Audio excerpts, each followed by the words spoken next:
Peace.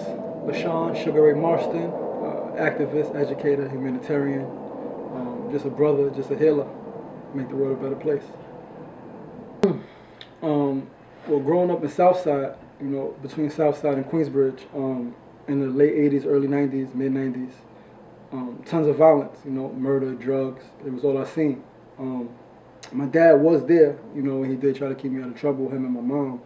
But as I got to 10, 11, 12 years old, hitting those preteen years, in Queensbridge especially, the pull to the streets was real. And I think I saw my first murder at like 10 years old, and it had an effect on me that, it still affects me to this day. So the guy in front of my building get his brains blown out. And I never forget that. And for the next few years, I guess I was angry, and I internalized that anger, and I didn't know how to express myself. So I fought, drugs, drinking, things like that. Teenage stuff, I guess you could say. But as I got older, as I kept growing, as I kept going, I realized that it was more to life than what I seen, and it was more to life than what I was doing. I had realized I had a gift, I had talents that I had since I was a youth that I wasn't using. And it came a time where I actually was scared that I would pass away or get killed without fully living my dreams, without fully expressing my gifts and my talents. And it came a point where I made a conscious decision to change and commit my life to building my community instead of destroying my community. So what elders in your past was part of the influence? Oh man, you gotta, it was a few, not too many. Mainly in Queensbridge, there's a brother named Chick.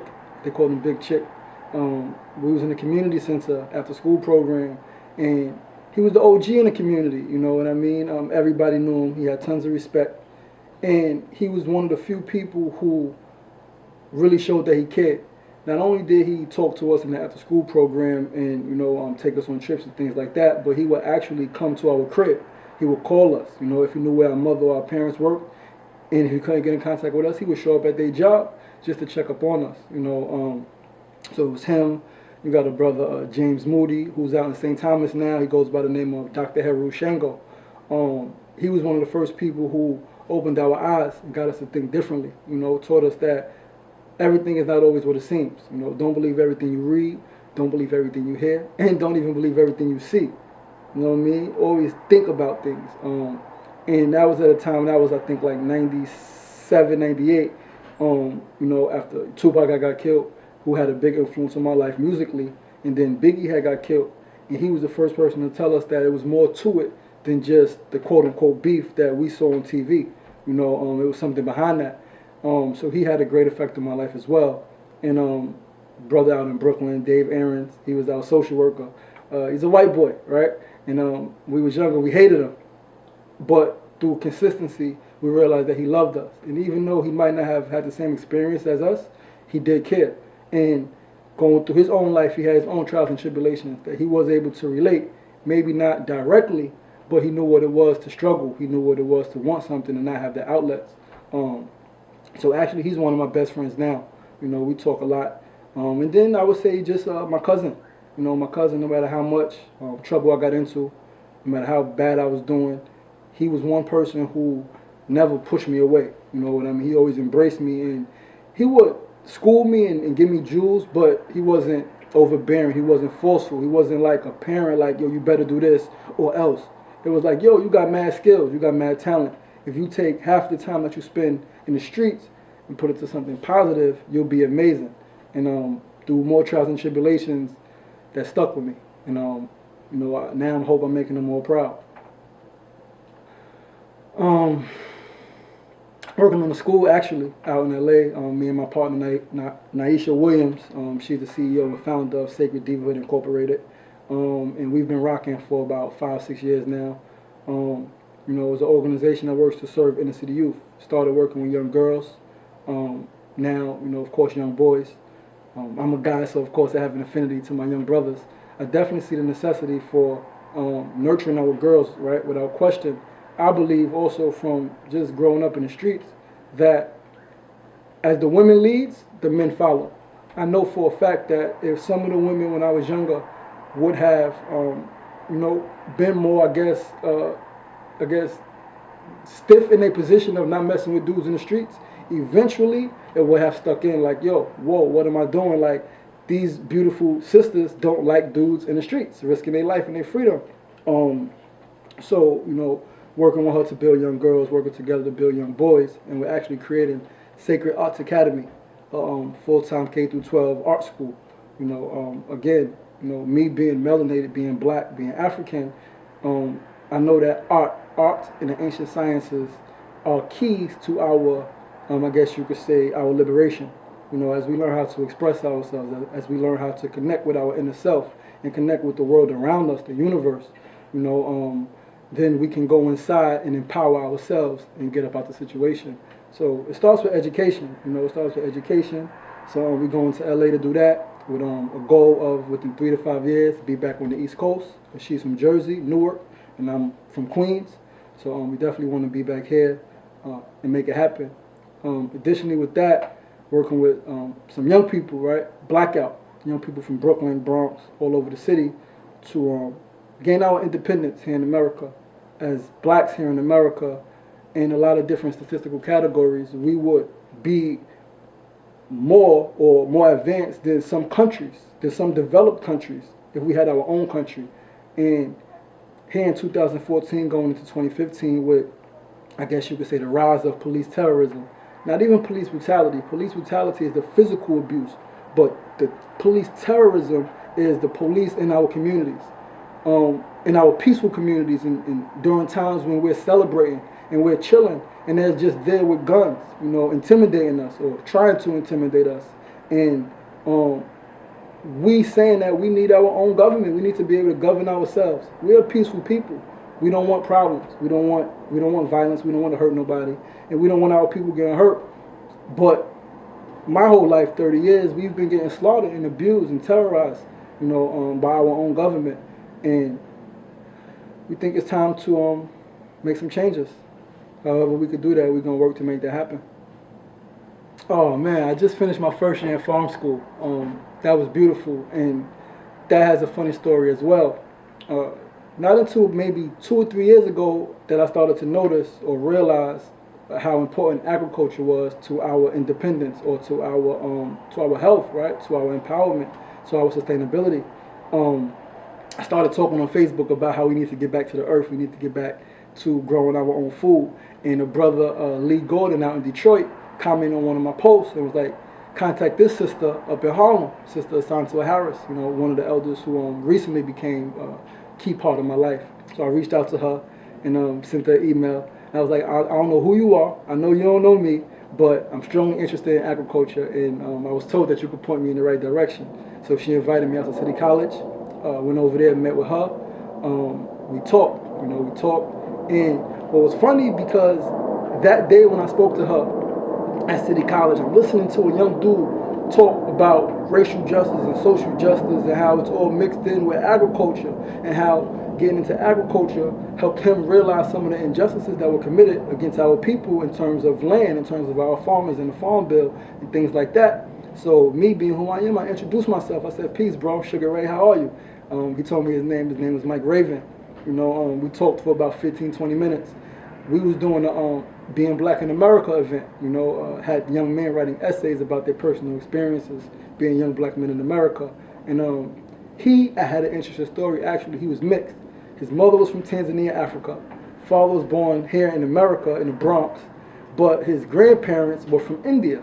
So he was mixed. He was light, fair skinned, had long straight hair, but he embraced his African roots. And so he wrote an essay, and I read it, and then my partner read it, and then the judges read it, and he actually had one of the best essays in the city out of a couple hundred young men. So him with 4 other young men were honored. And what happened, a month after the event, after the ceremony, he committed suicide. And that hurt me deeply, because he was a young man, 21 years old, who he's a young man, period, right? But he happened to be someone who I grew fond of quickly, very intelligent, very compassionate, very passionate. And when he took his own life, I had remembered that he was in farm school. At the time, I really knew nothing about farm school, but I made a commitment, I made a spiritual promise that I would finish what he started. I did some research. I found out about farm school Farm School NYC, which is a 2-year certificate program in urban agriculture here in the city.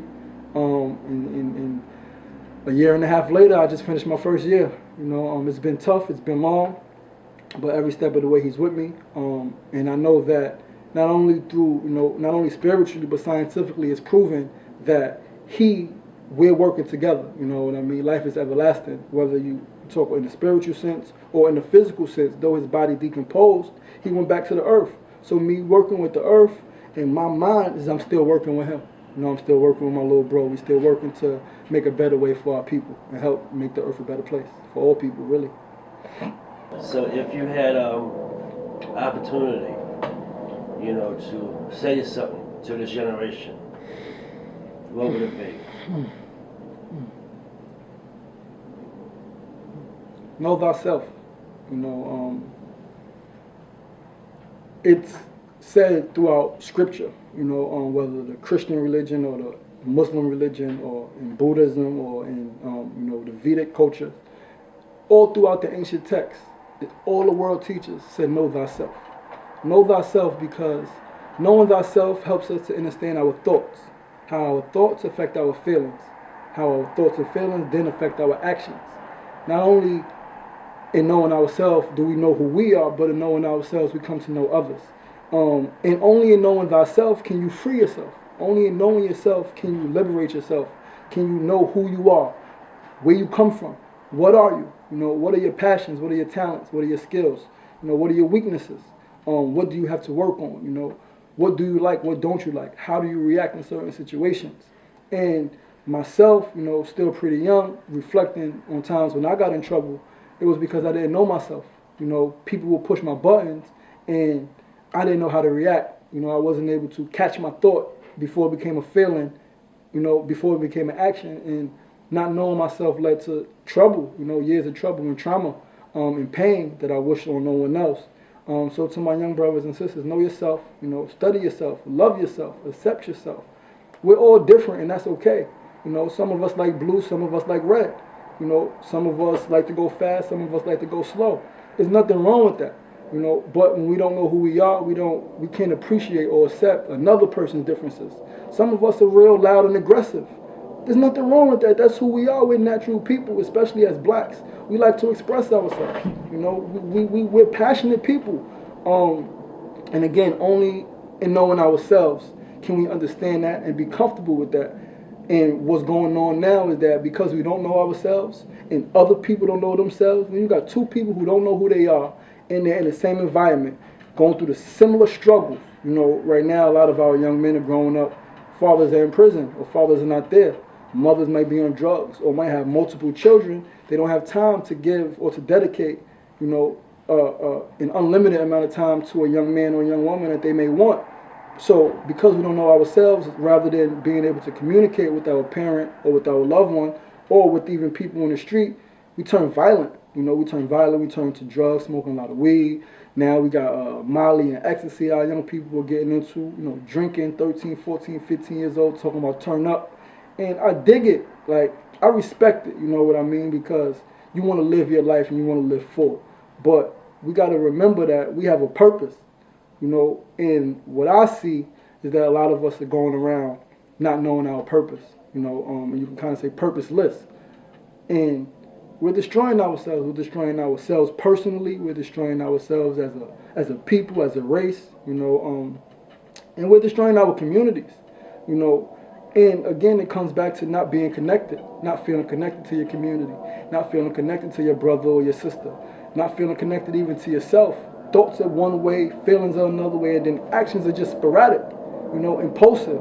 So again, to my brothers and sisters, know that we will rise, but only through sticking together. Like, we see what's going on in the streets. Our brothers are getting killed. We're being in prison at a rapid rate. Like, there's more people incarcerated in America right now, more blacks incarcerated in America right now is compared to how many blacks was in slavery hundreds of years ago. Like, and that's ridiculous, but it's a reality. So we can, as much as we want, conceptualize it and speak about it, but it's really happening. People are really dying in these streets. People are really going to prison forever for drug crimes. Lady just texted me, brother was arrested for a marijuana charge, You know what I mean? And he's been in jail for like 30 years. Like, this is crazy. You know what I mean? What's happening? And again, it comes back to we've become dependent upon a system that doesn't want us here, that doesn't care if we live or we die. They'd rather us dead. But since they can't just really kill us off like that, they imprison us. They got us on drugs. They got us, on these GMO-laced foods. You know what I mean? That we don't even understand how these foods affect our brain. Like the physical thing, absolutely. But scientists know this is basic chemistry. You take certain chemicals and mix them together, you're going to get a certain reaction. 99.999% of the time, you get the same reaction. So you can predict if we mix high fructose corn syrup, right, with lead, you know what I mean, over a certain amount of time, we're going to create a generation of people that are going to be violent, that are going to be aggressive, that are going to be dependent upon alcohol and other substances to alter their mind. And so again, to my young people, man, like, know yourself. I know it's hard out there. We got crazy propaganda and music. We got crazy videos, like, the girls are walking around half naked. Like, there's nothing wrong as a young brother to love a young sister. There's nothing wrong with that. But when we abuse our bodies sexually, when we're not educating ourselves, when we're having unprotected sex, right? When we're doing things unconsciously, then we can say, yo, we're destroying ourselves. And if you look what's happening. So many mothers are raising their children alone. You know what I mean? So many mothers are not even ready to have children. They're just having them because sex is good. We're having children now out of good feelings rather than for a good cause, rather than to have a family and build. We're having babies just because the sex is good and we didn't wear a condom.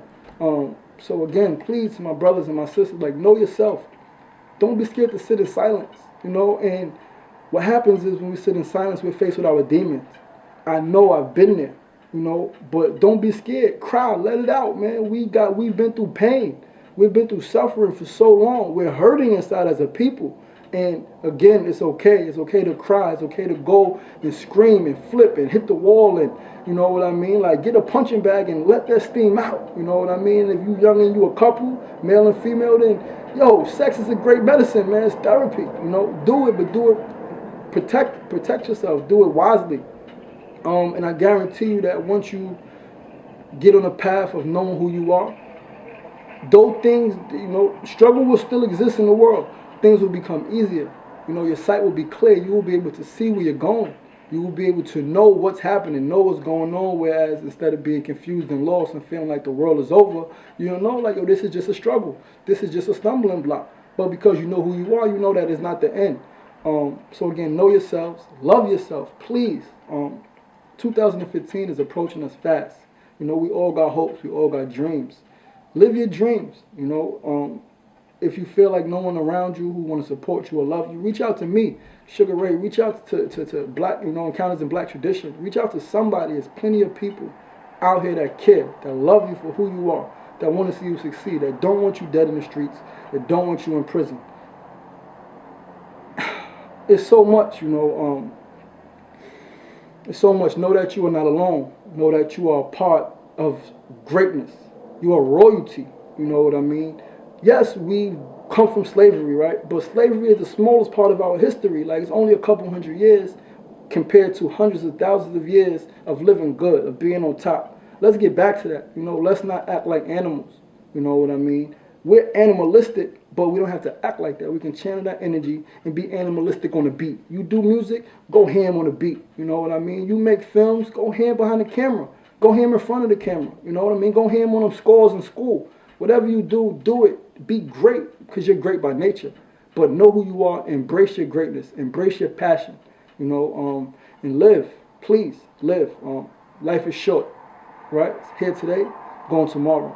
So make the best of your life. Make the best of your time here. Spend it wisely. Create beauty. Know that you're loved, man. And Black power. Cool.